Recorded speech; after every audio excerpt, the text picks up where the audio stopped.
Hindi ba kayo nagtataka kung bakit yung mga kabataan ngayon hindi na nag-o-open ng kanilang mga problema sa kani-kanilang mga magulang? Kasi sa tuwing umiiyak sila, imbis na pakinggan at yakapin mo, pinapagalitan mo pa. Tapos sinasabihan pa natin sila na, anak, ako pakinggan mo.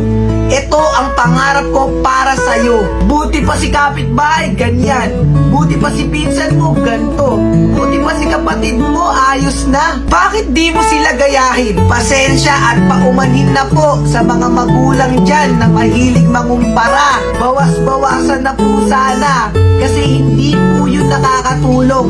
Bagkus nakakababa pa po yun ng confidence ng mga anak nyo.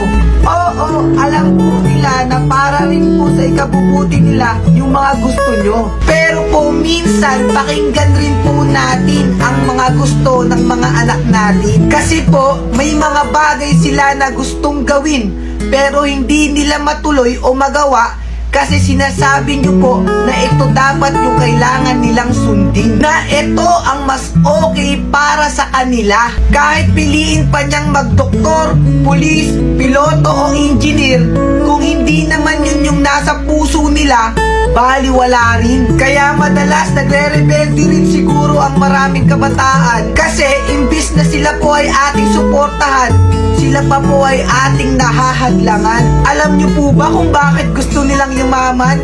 Kasi gusto po nilang makatulong o makabawi sa lahat ng paghihirap nyo. Real talk lang po, hindi po lahat ng gusto ng magulang ay nakakatulong para sa anak. Kasi po, minsan, iyon pa po yung nagiging mitya ng paglayo ng loob nila para sa inyo. Kaya madalas ay hindi sila nagsasabi ng kanilang mga problema.